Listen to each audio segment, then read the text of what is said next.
We're studying through the book of John in the Bible. This sermon series, we subtitled it Jesus in Real Life because we just want you to see what it looks like to follow Jesus in the everyday ups and downs of life. And I'll tell you a little bit about some of the medical training that I got while I was in the Army. When I was in the Ranger Regiment and we were in the global war on terrorism, there were more guys wounded than we had people to patch them up. So every year, a handful of Rangers were selected to go through EMT training, would go to a civilian course, and would get all of the training, all of the medical training that the average EMT tech would get on an ambulance. And I got selected to go through this training. Now, I've been on battlefields before and after this. I've seen a lot of bleeding, but part of that EMT training was to go to one of the major trauma centers in America and spend time in those emergency rooms. And what I learned during EMT training is that for the first 30 seconds to 90 seconds after somebody is a casualty, you have to do what's called the ABCs. Here they are. The ABCs of trauma. 1A, you need to make sure that they have a clear and unobstructed airway. That's first and foremost. No matter what happens next, if they don't have an airway, they're not going to make it. Number 2, B, you have to make sure that they can breathe on their own. That can be done in a few seconds. The next one, C, takes minutes, can take up to an hour. And the C stands for circulation. And in circulation, what you're looking for is to see, does this person have some pretty severe bleeding? What the ER docs will tell you, what the paramedics will tell you is there's this golden hour of trauma treatment. If somebody's bleeding, severely bleeding, if you don't get that bleeding under control within about an hour, they're not going to make it. I had a chance to put a lot of this into practice on battlefields and in the ER. And when you get to the C of the ABCs of trauma, when you get to circulation and controlling the bleeding, what they'll tell you is you do everything. You pull out all of the stops to stop the bleeding. You apply a pressure dressing. You put a hemostat dressing on there. If it comes to it, you put a tourniquet on somebody and do whatever you got to do to stop the bleeding, because if you don't stop the bleeding, it will cost them their life. Because the pressure from that wound will keep pushing blood out until there's no more blood left to push out. So the only way to stop that somebody from dying from literally loss of blood is to put enough pressure on the outside of the wound that it stops what's happening on the inside of the wound. Now, I'm using this as an analogy. We're actually kind of talking physics for just a second today to set up what you're going to hear in the Bible. Because way back in the day, Sir Isaac Newton gave these 3 laws of motion. And Newton's third law of motion is what we're describing when it comes to trauma. It says that there has to be an equal and opposite force pressing on the force that you're dealing against, or else that things are going to get out of control. When somebody's bleeding, there has to be enough pressure on the wound to slow the bleeding down long enough to get it stitched up, or else that person's not going to make it. Today in the Bible, John describes 2 people in high-pressure situations, Jesus and Peter. And today, you see a night and day difference between the way these 2 people handled the pressure of Jesus' arrest and Jesus' trial here in John chapter 18. I just want to explain to you where I'm going with this whole sermon, so I'll give it to you in one simple statement. When you've been wounded, there needs to be some pressure that helps you deal with that wound. And now I'm not talking about got in a car accident, got a gunshot wound. Now I'm talking about the wounds of life. Anybody in this room ever been wounded by somebody close to you? Anybody in this room ever feel the deep hurt of something that goes on inside your spirit, something that goes on at the emotional or at the psychological level, and it hurts so bad that you're not sure you've got what it takes to stand up against that kind of hurt? What the Bible is going to describe today is how Peter reacts when he's wounded. And it looks very different than the way Jesus reacts today when Jesus is wounded. And chances are everybody in this room looks like one of these two. When the pressure's on and when you're wounded by your enemies, that hurts. Wounded by your friends and your loved one, those cut a lot deeper. That hurt goes a lot deeper, and those kind of wounds are really, really hard to get over. So we're going to dig into John chapter 18. This is the part of the book of John where Jesus has just been arrested in the garden, and now the trial begins, and Peter is part of this description of how this thing starts. John chapter 18. There's a couple of wounds that we're going to look at today, and one of the wounds that we see first is self-inflicted. This is Peter who wounds himself by asking for something that he has no business asking for, and when he gets it, it is not at all what he hoped he was going to get. For some of us out there, this is the moment that you've been praying for, you've been asking God for this relationship, for this job, for this grade at school, for this degree, and when you get it, it totally lets you down. Well, it does worse than let you down. It leaves you hurting because what you were asking for, when you finally got it, it was not at all what you thought it was going to be. Listen to how Peter reacts at the beginning of this trial. We're going to be in John chapter 18. If you got a paper Bible, you can flip open to verse 15. And if you're following along in the mobile app, those sermon notes and the scriptures are right in front of you. So here's how the story begins. Simon Peter was following Jesus, as was another disciple. Now, I need to describe this other disciple because he's not named today, but this disciple pretty much wants you to know he's a big shot. He's got some pretty big connections. He's a big deal, and Simon Peter's not. And I'll just tell you, John is talking about himself right now, right? Let me tell you how awesome I am compared to Peter. Simon Peter was following Jesus, as was another disciple. We'll just call him John, the guy who writes this story. And that disciple was an acquaintance of the high priest. So he went with Jesus into the high priest's courtyard. But Peter is a loser, and Peter doesn't get to go in. But Peter remained standing outside by the door. So the other disciple, you know the one I'm talking about, the one who knew the high priest, who was friends with some bigwigs? He went out, and he spoke to the girl who was the doorkeeper and brought Peter in. I want to pause and leave the scriptures on the screen for just a second. And I want to kind of describe best I can what I think is happening with Peter. If you were following last week, Jesus is in the Garden of Gethsemane. He's praying when the guards come and they arrest him. And Peter's first reaction is to try to handle things on his own. Actually, I think he was trying to protect Jesus. So Peter pulls out a sword while he's in the garden, and Peter starts hacking and slashing, thinking that he's going to be able to rescue Jesus by physical force. And if you're with us last week, you heard Jesus command Peter, put your sword away, Peter. In fact, even heal the ones that Peter wounded with the sword. Because Jesus knew, this is the plan the Father's laid out for me. Peter, I know you don't get it, but this is the plan. Now, if you're following this story in the other three gospel accounts of the Bible, Matthew, Mark, and Luke, they're going to follow Peter from the first time that he goes into the courtyard to the end. Jesus predicted, Peter, when the pressure's on, you're going to deny me. And Peter said, no way, Jesus, that would never happen. Everybody else, all the rest of these guys might, but I would never do that to you. Well, what John does next is describe the first conversation with Peter, and then John, for whatever reason, pauses. And next Sunday, we'll come back and look at the second and third conversation that Peter has in this courtyard. John gives us an interlude, and the rest of today, we're going to look at Jesus. But for just a second, I'm going to hit this at a run. We're looking at Peter and what happens when Peter goes into that courtyard. Now listen to me, y'all. Peter really, really wants in. John's already in, and Peter wants in.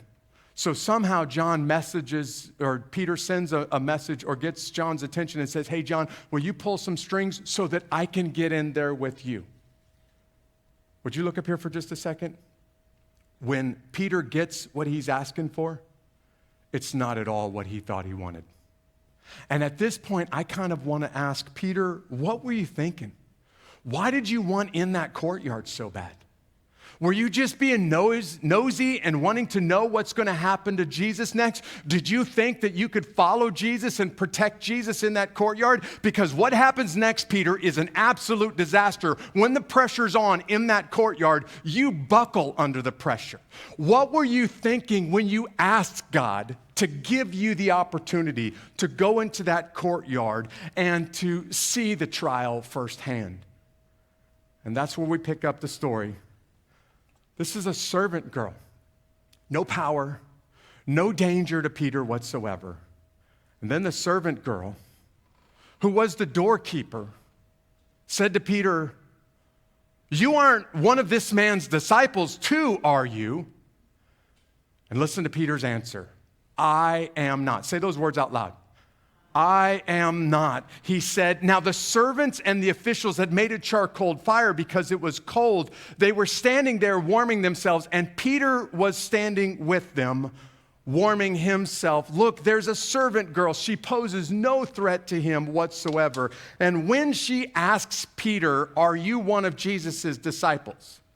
immediately he lies and tries to cover his own skin. Whatever he wanted or whatever he was looking for to get into that courtyard, he found something very different when he got in there. And my guess is everybody in this room has experienced what Peter went through. Maybe you didn't deny Jesus. Maybe you didn't go through the failure that Peter did. But is there anybody in this room who asked God for something and when you got it, you said, "Whoa, that is not what I thought I was asking for"? That ever happened to anybody else in this room? Thank you for the 3 or 4 people that's happened to. Sometimes when you ask God for something, He's going to tell you no. That's not a good thing that you're asking for. It may look good to you, but I know something that you don't know. And if I were to give that thing to you, it would be really, really bad for you. And hearing no from God hurts. But sometimes you're going to ask for something from Him, and He's going to say yes. And you're going to get exactly what you asked for. Be careful what you pray for, because you just might get it. And like Peter, when you get it, it is not at all what you thought you were wanting. Here's what I'm trying to convince you. Your heart, my heart, can be distorted. If it can happen to Peter, it can happen to you, it can happen to me. And if you're not careful, your heart is going to start chasing after, ladies, listen to me, you're going to start chasing after a relationship. And when you're in the middle of that relationship, it is not at all what you wanted.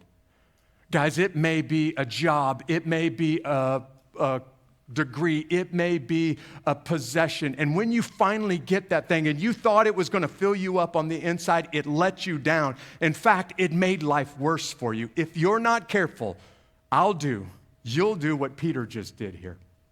And you'll get exactly what you were praying for. And when you got it, wow, that was a mistake. And I wish I never got entry into that courtyard so I wouldn't have made this epic failure that I make. We're going to pick up with the rest of the conversation between Peter and the servants in that courtyard next week. But I just want to warn you, the way that you handle asking God for something and then getting totally disappointed by what you got from Him is to place your heart in God's hands and to say, "God, I can't trust my heart. It can be distorted, it can be tempted, it can be led astray. God, I need you to give me what you want and only what you want. And then I need you to give me the kind of heart that is satisfied by what you give me, that wants what you want for me, so that when you give me what you want for me, it not only brings glory to you," listen to me, y'all, "but it is my good and it fills my heart up too." And apparently that's a lesson that Peter hasn't learned yet, but he's about to learn it next week, and he's about to learn it in a very painful way. This wound that Peter didn't have the pressure inside of him, the strength inside of him to stand up to, this wound was totally self-inflicted. What Jesus goes through is no fault of his own. You see, Jesus is now going to stand trial, listen to me, for the truth. And y'all know this, the rest of this phrase, right? The truth hurts. Sometimes just speaking the truth to family, to friends, to loved ones, it's going to hurt their feelings a little bit. Sometimes standing up for the truth is going to hurt you because the truth is inconvenient and the people that you're speaking the truth to don't want to hear it. And that's exactly what happens to Jesus next. So now we're going to take the attention off of Peter and we're going to turn to Jesus. And the rest of this Sunday, we're going to spend looking at how Jesus handles the pressure of this trial. Let's pick up in verse 19 now. The high priest questioned Jesus. 2 questions about his disciples and about his teachings. I have spoken openly to the world, Jesus answered. I have always taught in the synagogue and in the temple where all the Jews gather, and I haven't spoken anything in secret. Do you see his answer? He's saying, I have been standing in public and I've been speaking the truth. Why do you question me? Questioning those who questioned those who heard what I said to them. Look, they know what I said. The high priest, Annas, is asking Jesus a couple of questions. Now, Annas is a direct relative of Caiaphas, and Annas is kind of the high priest in retirement. I want you to think about it like Pope Benedict and Pope Francis. And the first part of the trial is in front of Annas. And Annas asks Jesus 2 questions. The first question is about his disciples. And basically he's saying, wait a second, are you really the Messiah? Because the Messiah is the King of Israel. Are you coming to take the throne of Judah? Are you coming to sit on the throne and take over and lead your people? Are you coming to rule over Israel? And actually, the Messiah is bigger than that. He's the King of earth. So are you here to kick out the Roman government? Are you here to show that you're more powerful than the Roman Empire? And basically, he's placing Jesus, he's trying to put Jesus in this impossible situation, impossible to answer. And Jesus' answer is, I haven't hid anything from you. I stand by what I said. And I said it plainly, and I said it in public for you and all of the world to hear. So basically what Jesus is saying is, I got nothing to hide right now. And their second question is about his teachings. And when they asked him questions about his teachings, this is the crux of the issue. You see, here's what basically Jesus has been saying in public throughout his ministry. The way that some of these religious leaders are doing church is all wrong. And if you follow them, you're following the wrong approach. And this was directly the issue that they were dealing with. Now, it may not feel like it to you. Although Jesus is the Son of God, he is also a human being with all of the temptations and all of the pressures that you and I would be in at this moment, which means Jesus knows his skin is on the line for how you answer this. And his answer is, what I said, I stand by. I said it plainly. And I said it publicly, and I mean every word that I said. And if you think I'm going to back down because you're threatening me, you don't understand who's standing in front of you. Now listen, all of us feel the temptation to twist the truth a little bit, to make the people that we love feel a little bit more comfortable when they start to squirm. All of us feel the temptation to omit a couple of inconvenient things in the truth so that it doesn't rub people the wrong way. Listen, just this week, I was wrestling with people that are connected with this church who would really want us to become just a Sunday service that you show up to, you go there for an hour, you leave, and that's all Jesus is asking for you. Christianity is 1 hour on a Sunday morning, and then you're good. And as much as I really feel the temptation to turn Two Cities Church or following Jesus into 1 hour on Sunday morning, that's just not what Christianity is all about. That's just not the truth of the gospel. And even this week, there's some people who are struggling with or even leaving Two Cities over the inconvenient truth that what Jesus is calling his people to is every minute of every day of their entire life. Total surrender. It's not just 1 hour on Sunday morning. As much as TV preachers and other people in the community like to make Christianity 1 hour on Sunday morning. It's actually every hour of every day. That's what following Jesus is. And sometimes the truth is going to hurt people around you because it just rubs them the wrong way. But it's even worse when it hurts you for standing up and saying to people what they don't want to hear. And Jesus is on trial right now, and they're basically challenging him to back down off of his message. And what he's saying to them is, I spoke it plainly, I spoke it publicly, and I will not back down because this is the truth. And the truth can sometimes wound. It can wound the people around you. Sometimes the truth is just going to hurt you. And then it goes for Jesus from bad to worse. Because this trial is a sham. It's a farce. And now you get a chance to see just how much of a sham this trial is. In fact, I'm just going to say these words. The people that conducted this trial were breaking the law to do what they did, which makes them guilty of the law as they tried to use it as a weapon against Jesus. Look at what happens when injury happens because of injustice, when justice isn't justice anymore, and people are using the law against you to hurt you, like these religious leaders did against Jesus. John chapter 18, starting in verse 22. When he had said these things, when Jesus had said these things, one of the officials standing by slapped Jesus. What did he just say that was so offensive that a guard holding or standing right next to him would haul off and slap Jesus? Well, Jesus was challenging the very basis of this trial. And now he makes it pretty clear. Is this the way you answer the high priest? The official said. Jesus' answer, if I've spoken wrongly, Jesus answered him, give evidence. Say the word evidence out loud. Give evidence about the wrong. But if rightly, why do you hit me? And then Annas, who was at this point bested by Jesus, sent him bound to Caiaphas, the high priest.